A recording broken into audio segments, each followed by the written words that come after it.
رکھا، ابا مر گیا ختم پڑھا دو، اماں مر گئی ختم پڑھا دو، میت جا رہی ہے سرہانے رکھ دو۔ اور دکاندار کیا کرتا ہے، خود کھولنے کی توفیق نہیں، دکان پہ جائے گا، ادھر سے جناب والا ٹی وی لگا دے گا، ادھر دکان کی صفائی بھی ہو رہی ہے، ادھر اپنی جناب سبزی پہ وہ جھاڑ پوچھ بھی ہو رہی ہے، اور تلاوت قرآن پتہ نہیں کون سن رہا ہے، کیلے سن رہے ہیں، سیب سن رہے ہیں، کدو سن رہے ہیں، سمجھ کوئی نہیں ہے آپ اور بندہ خدا تلاوت سن کون رہا ہے؟ تیری سبزی سن رہی ہے، تیرے فروٹ سن رہے ہیں، پیاز ٹماٹر سن رہے ہیں۔ اتنی تجھے توفیق نہیں ہے، خود جناب والا گرد و غبار اڑا رہا ہے، خود سبزی صاف کر رہا ہے، خود ڈیلنگ کر رہا ہے، ادھر سے یہ رویہ ہمارے قرآن کے ساتھ۔ انکم لا ترجون الی اللہ بشیء افضل مما خرج منہ یعنی القرآن۔ قرآن کو میں رات کو پڑھ رہا تھا، مصطفیٰ کریم صاحب اللہ صلی اللہ علیہ وسلم فرماتے ہیں جس گھر میں قرآن کی تلاوت ہوتی ہے نا، وہ گھر دنیا میں فرشتے آسمان والے فرشتوں کو ایسے نظر آتے ہیں جیسے زمین پہ آپ کو آسمان میں سورج چمکتا نظر آتا ہے۔ اس لیے میرے بیٹے بیٹھے ہیں، میں نے ان کو پابند کیا ہوا ہے، میری بیٹیاں میرے بیٹے نماز تراویح کے بعد ایک ایک پارہ گھر میں تلاوت کر کے سونے کی اجازت ہے، اس سے پہلے سونے کی اجازت ہی نہیں ہے۔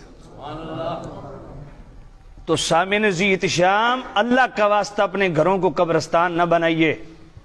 اور صرف یہ ٹی وی کیا مرض بن گیا یار، اور ٹی وی سے تھوڑی جان چھڑاؤ، اللہ کا واسطہ خود قرآن پڑھو، کوئی اس زبان پہ اللہ کا کلام جاری ہو، دل میں وہ اترے، کوئی لذت محسوس ہو۔ توجہ ہے کوئی نہیں ہے؟ تو سامعین عزیز شام، سب سے زیادہ قرب خدا بندی میرے کریم نبی کیا فرماتے ہیں کہ اللہ کے قرآن سے نصیب ہوتا ہے۔ امام احمد بن حنبل رضی اللہ تعالیٰ عنہ، یہ وہ عظیم ہستی ہیں کہ حدیث پہ اتنا جامع انداز میں انہوں نے کام کیا، 7 لاکھ حدیثیں جن کو سندن متن حفظ دی۔ امام احمد بن حنبل وہ فرماتے ہیں میں نے خواب کے اندر رب کا دیدار کیا۔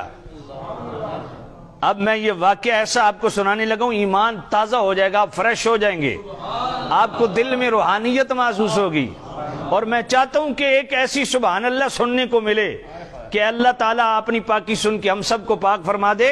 امام احمد بن حنبل رضی اللہ تعالیٰ عنہ جیسے محدث جن کو 7 لاکھ حدیثیں سندن متن حفظ تھیں، جن کی زندگی بیت گئی حدیث رسول کی خدمت میں، وہ فرماتے ہیں میں نے خواب کے اندر اپنے رب کا دیدار کیا اور رب سے ہم کلامی کا شرف نصیب ہوا، تو میں عرض گزار ہوا اے میرے کریم اللہ، تیرا قرب پانے کے لیے سب سے بہترین ذریعہ کیا ہے؟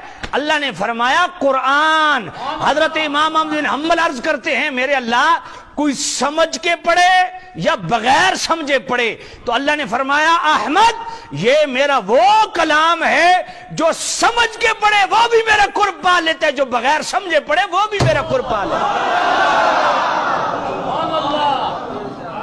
انکم لا ترجون الی اللہ بشیء افضل مما خرج منہ یعنی القرآن۔ اللہ کا قرب پانے کے لیے سب سے بہترین ذریعہ اور فاسٹ ترین ذریعہ وہ کیا ہے؟ اللہ کا قرآن ہے۔ اللہ اکبر۔ اور قرآن مجید جتنے بھی سٹیپس ہیں وہ جناب والا ایمان و تعظیم کے حوالہ سے ہو جو پہلا سٹیپ ہے حقوق قرآن کا، تلاوت و ترتیل سے ہو جو دوسرا سٹیپ ہے حقوق قرآن کا، تذکر و تدبر کے حوالہ سے ہو جو تیسرا سٹیپ ہے قرآن سے ریلیٹڈ حقوق کا، چوتھا اقامت حکم کہ اس کے جو سمجھ آئی اس پہ عمل کرو، اور پانچواں تبلیغ و تبیین، اس کو پھیلاؤ۔ تو اور بنیادی کیا چیز ہے؟ تلاوت۔ صرف تلاوت کا آپ دیکھ لیں کہ تلاوت کرنے سے کیا کچھ ملتا ہے۔ سبحان اللہ۔ سورہ فاطر آیت نمبر 28 جو بڑی مشہور ہے، انما یخشی اللہ من عبادہ العلماء، اس سے ریلیٹڈ اگلی آیت 29ویں آیت سورہ فاطر کی، اللہ کیا فرماتا ہے؟ الذین یتلون کتاب اللہ واقاموا الصلاة وانفقوا مما رزقناہم سرا وعلانیۃ یرجون تجارتا لن تبور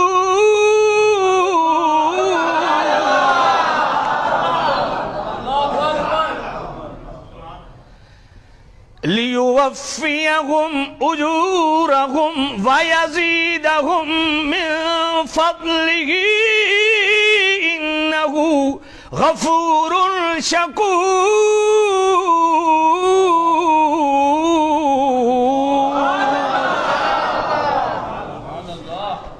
تین چیزیں میرے رب نے ڈسکس کی، الذین یتلون کتاب اللہ واقاموا الصلاۃ وَأَنفَقُوا مِمَّا رَزَقْنَاهُمْ، فرمایا جو تلاوت قرآن کرتے ہیں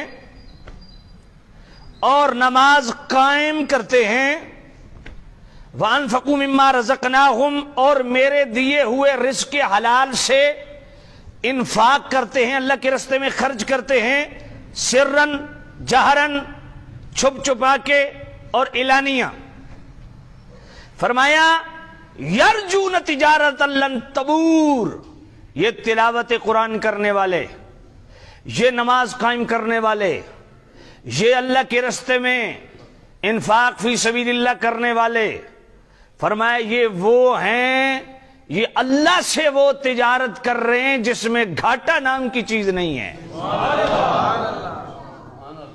توجہ ہے؟ اللہ اکبر۔